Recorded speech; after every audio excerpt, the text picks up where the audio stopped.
Obviously, extremely disappointed that the season's over and it's a tough loss, but thrilled at what this group of guys was able to come together and do, and the season that we had. Just proud of them. They fought all year long. Starting off in conference play 1-3 and finding a way and battling, and ended up with 14 Big Ten wins and making the Sweet 16 with only 2 guys that ever played in the NCAA tournament before. So extremely proud. This was by far the best team I've ever been around. Proud of Julian. He's going to go down as one of the best players to ever play at University of Maryland, and we're going to hang his number one day because of just what he did for this program. Bless you.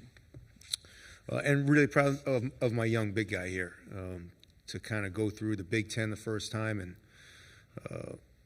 play the way he's played all year. These 2 guys have been great. So disappointing. Florida's really good. They're deep. I think their bench was really wore us down, but proud of this season. We'll open it to questions for the athletes only to start.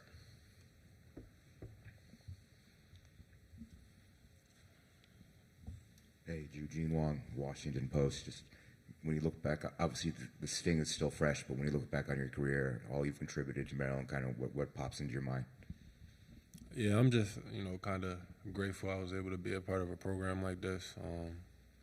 It was just a blessing to be a part through the ups and downs, and I feel like I kind of came out, and even though we lost, I came out with my chin up, and we fought hard, and we just weren't able to get it done. So, Derik, I don't know if you know you set the freshman record for points. I know it came in a loss, but when you look back at the season for you as a freshman and all that you accomplished, kind of what comes to mind for you, and have you thought about what the next step is going to be for you in terms of going to the NBA or coming back to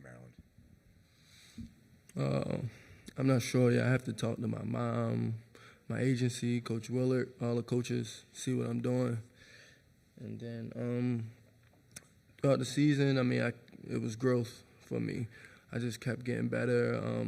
Didn't let the game before I played affect me. Just kept on getting better. And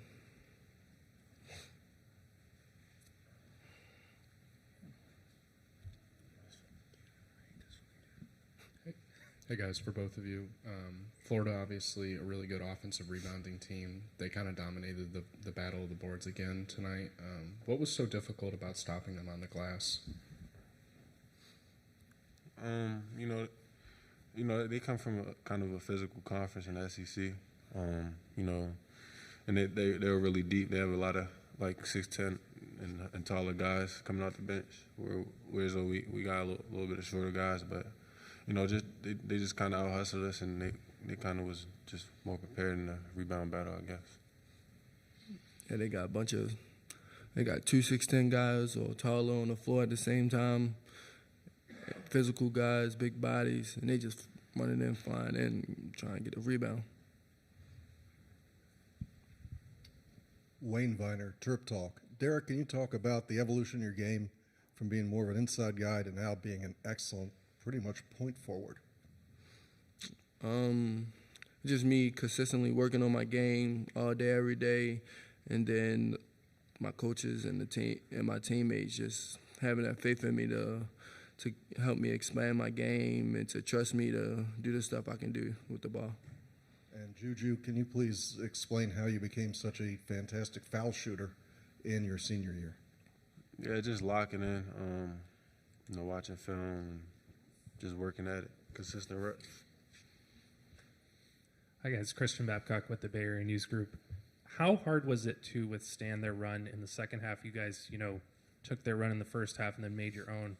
But was there fatigue an issue? Obviously, they were playing a lot of guys. They had, I think, 6 or 7 guys in double figures. How hard was it to do that again in the second half? We had a lot of defensive laps. But they was just capitalizing off of it. Like, they was making that threes, that shots. If they didn't make it, they got the offensive rebound and repeated, just kicked it out for threes, layups, and just scored. Kyle Goon, Baltimore Banner. Julian and Derik, You know, I know you guys both said you're very proud to be part of this whole team, but you know, especially the starting five, the Crab Five, as it's been called. What are you gonna remember about that group, and what do you think the lasting legacy of that group will be? We only get this opportunity once to be together as a team, build relationships. I mean, unless you go to like a prep high school, but even then you still build relationships. But from like since they are seniors, I don't think they got an extra year. It's gonna be like hard to make relationships like this. But we're just gonna remember each other and remember all the memories we did, and just keep on being a brotherhood. Okay, Derik, Julian, thank you for your time. You guys are good to go. We'll open it to questions for Coach Willard.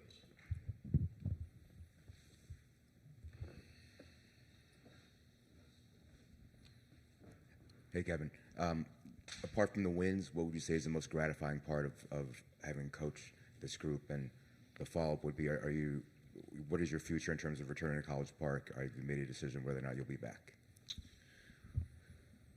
Yeah, I mean, I really enjoyed coaching this basketball team. They from the time they stepped on campus in June, they've just been so much fun to coach, and to kind of see them kind of grow together, have the wins we had on the road, you know, have some of the toughest losses that I've ever dealt with, buzzer beaters, and to overcome that was huge for me. It was one of those things. It was just a whole lot of fun. The staff said it the other day. It was just kind of there's so much fun to be around, and they accomplished a lot. You know, it's in today's world of trying to put together a roster in, you know, 3 weeks. These guys all made great strides. And again, the only two guys I ever played in an NCAA tournament before was Julian and Jordan. So for those guys to, you know, be great leaders, and for us to get to the Sweet 16, I think it shows you how good a group of kids they were. So I have not even. No, I don't know what I'm doing. I'll just be honest with you. I haven't talked to my agent. I haven't talked to my wife. I made a promise to this team that I was gonna just focus on this team, and that's all I've done. So I haven't talked to anybody. I have an agent. I'm sure he's talking to people because that's what agents like to do.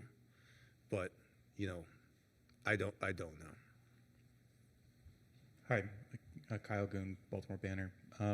As follow-up to that, is there something at this juncture you think Maryland can do to bring you back? It's right now, my biggest concerns in life right now, you know, I don't know who my boss is going to be. It's the guy that brought me here, who I really liked and appreciative of him bringing me to College Park, is not here anymore.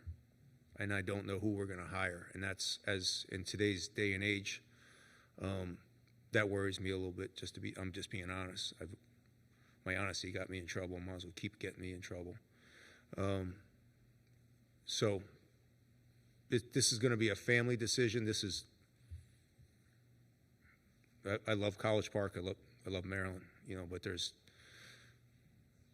when you're at this point in your career and you're looking at things, I have to take everything into consideration about what's moving forward. But I have not even talked to anybody, so I don't know what I'm doing. Coach, I just wanted to ask, is the Villanova, you know, presumably, is that an option for you? Like, have they offered you I have the no position? idea. And a follow-up for that, kind of what Kyle said, has there anything that the new administration and conversations they've had with you that would encourage you? I'll be honest with you. My guy Brian Ullman deserves a raise because he has been phenomenal. The only person I've talked about my job is with that man over there wearing the muscle hat. He has been absolutely phenomenal. So, but I'm not even sure. I don't know if he's going to be here. You know, so it's just one of those things right now. Yeah, Coach. Last 20 games, the team has been incredible in the second half, even with the 5 guys who were playing 30 minutes, 35 minutes. And it wasn't like this was a back-to-back game. This was a, 4-day rest or whatever.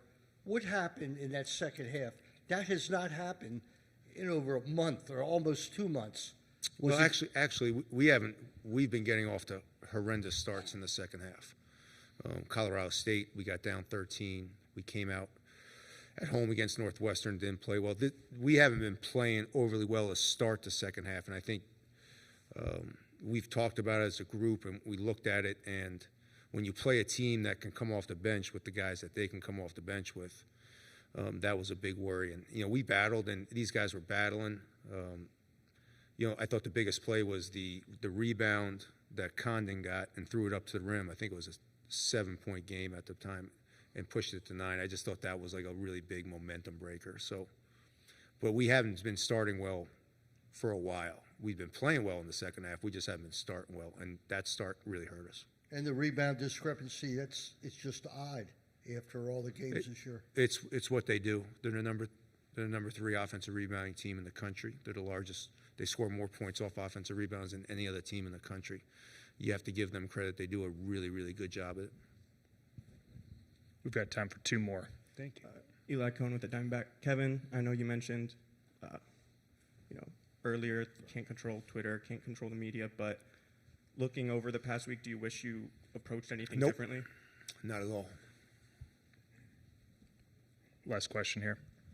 Lindsay Schnell, The Athletic. Kevin, I feel like a lot of times people demand that public figures be honest, and then when they are honest, to your point, sometimes you get in trouble.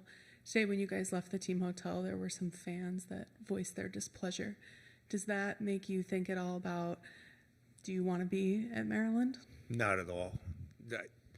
I got my guy. We would not be in the Sweet 16 if it wasn't for Harvey Sanders. Harvey Sanders runs our collective, does all the fundraising, has been instrumental in getting us back to where we are. And Hard gave me the biggest hug, so he matters. I understand fans are going to be pissed because I'm in limbo and this and that. And I get it. Like, I'm kind of pissed, to be honest with you, because I didn't expect to be in this situation. But Coach, thank you for your time. thank you. That phone call saved me.